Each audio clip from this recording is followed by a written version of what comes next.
Hey there, real technicians, Retro Rob here, and today's video is brought to you by GMM, pronounced GMM. Find it wherever fine technology is sold, or Amazon. Probably Amazon.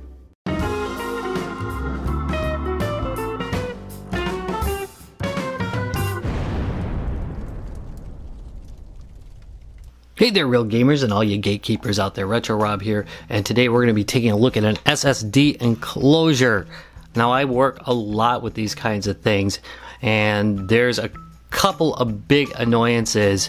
Number one, I get annoyed because very often they have this little screw in here, and what happens is, because I use these a lot, taking drives in and out, guess what happens? Yeah, the screw one day disappears and I'm stuck with doing this and this noise. The second thing is there's no bright flashing lights, and who can live without that? Well, today's product promises to resolve both those problems, because today we're looking at GMM SSD enclosure. It's a 10 gigabit max enclosure. Note that the connection type will determine your actual speed, and of course the drive type. But anyway, it'll work with M.2 NVMe and M.2 SATA SSDs. So that's pretty cool. By the way, here's the back of the box. And notice that, tool-free. That's a big deal to me. I know, might not be a big deal if you're only keeping one drive in there, but it is a huge deal if you're somebody like me that swaps out drives a lot.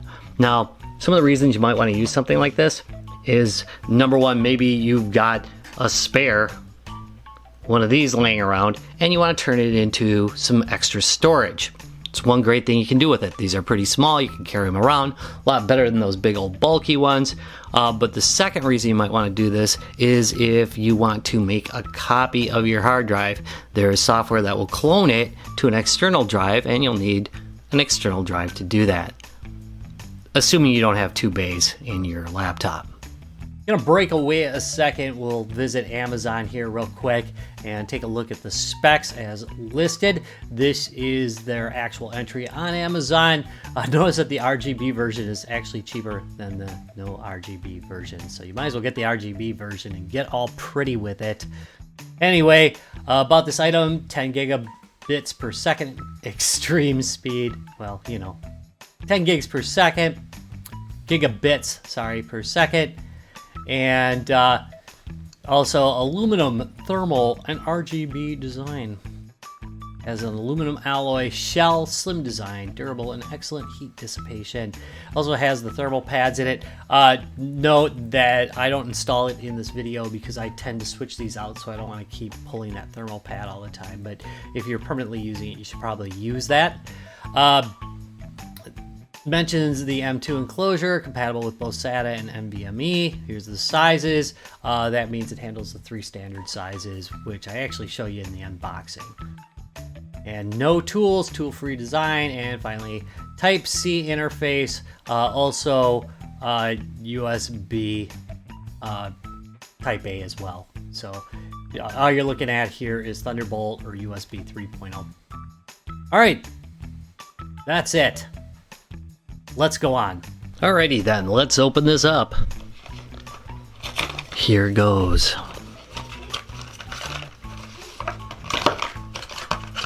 What all do we got here? Okay. USB-C to USB-C. USB-A to USB-C.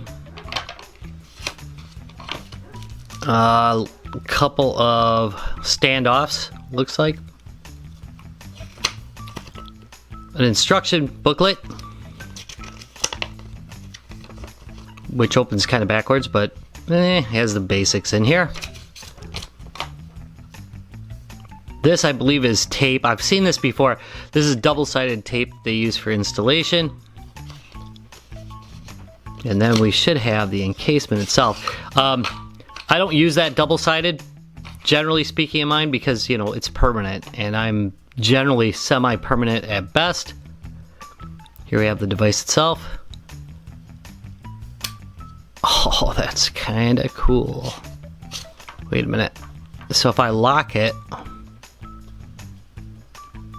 it's locked, and if I unlock it, it ejects out the other side, basically. Wait, let's try that again. So you can see it, maybe. So I slide this, and boom, see how it started ejecting?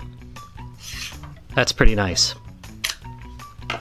Alright, let's change the angle of this. Alright, for this part, I am going to use this guy right here. And generally I wouldn't use it, but I want you to be able to see. I'm going to insert the drive right here, not touching the chips like I just did. Generally try to do it on the side. Don't be a Bob. Okay, what I'm doing right now is I'm pressing back this little latch right here with this. Generally speaking, you don't need it. I was just doing it so you can see a little bit better. Okay, we've got that. And then we'll put the cover on. Alright, couple things here. First thing is you're going to notice that one side does not have a bevel inside it and the other side does. So you want to take the beveled side and this side right here with the switch on it, and you want to press it in like this. It doesn't always feel like it's going to go in right, but it does in the end. There we go. And I'm going to push it through. Notice that if you got the lighted version, there's this area right here where the lighting goes through. So there we go. And it's locked. So we've got a good connection. Well, a good connection on that part anyway. And then we can plug in either this guy, the USB-C, or this guy, USB-A connector. Your choice. What really matters is the speed of the port you're plugging into and the speed of the drive. Just wanted to give you a quick look at how the lights look when it's connected. There they are. I could probably match my laptop to this breathing look that it has. It's pretty cool. I like it. Very slick. The frame of this thing is, of course, aluminum, so it's metal. It looks nice. Just kind of repeating myself. It's metal, so it's metal. But anyway, you get the idea. It does look very nice.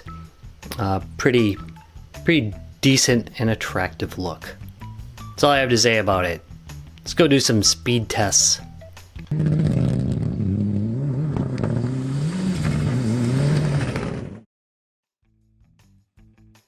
Alright folks, and I'm back for my testing. I did 4 tests. One of them predictably failed. That is the USB 2 hub test. Had to go looking for this thing. It took forever, by the way. This does not support USB 2, so do not plug it into a USB 2 port. Just won't work. It'll power up, but you're not going to be able to read anything. And that's actually pretty typical for these devices. That's not unusual. Anyway, next. The first test I did was on my Thunderbolt port, directly plugged in, and here's what I got. At the top you've got sequential style reads because they're very small, and then it jumps to the next read, and towards the bottom, did I say sequential? That is not sequential. I am so sorry. Random style reads, and then further down you get more like the numbers you get in a sequential read. And if you look right here, best number is 483, which is very close to what the specs say it could do. And then the read is way off. But I'm going to tell you something. The read's way off because my Intel drive is way off. It never got good numbers. It's one of the reasons why it's no longer a primary drive in the machine that it was pulled out of. It was not performing properly. So this is expected performance out of it. And to be honest, it doesn't vary a whole lot from there. Let me switch over here to the. I'm gonna go on to. There we go. I gotta go on to test 2. Hold on a second. Let me go get that one out because these are slightly out of order. And GMM test. There we go. Test 2. Okay. Sorry about that. Apologies, my apologies. All right. So for test 2, now I've made a mess. This is through my USB 3 port, As you can see, it didn't do as well as the Thunderbolt, but still did quite good. We did a competent 417 and 400 megabytes per second. Note that's megabytes, not megabits. Big B. Really, you're supposed to get 1200 from this Intel drive, at least based on the specs that I looked up, but never ever get it. So anyway, it did okay.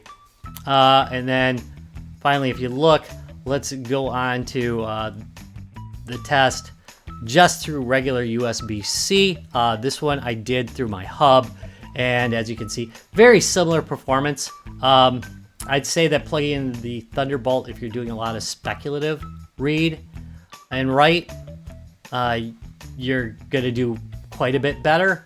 But all in all, honestly, if you're just doing some large files, they're about the same speed and they're well within the acceptable range of what I could test. And that's basically it. All I have to say about that. Let's wrap things up. And that wraps it up for the GMM M.2 SSD to USB-C or A adapter. Just make sure you're using USB 3. As far as the testing goes, it performed as expected. It met what it said it could do. Sorry I didn't have a better drive to test with, so I could have done the higher speeds, but it did seem to perform along the lines of other devices I've tested in this class. It lands right in the middle of pricing as far as these devices go, but it does add LED lights, which, because I'm a child, makes all the difference. Also, the cabling and the device itself seem to be well constructed, so I'm pretty happy about that. So, seems to be a pretty good deal.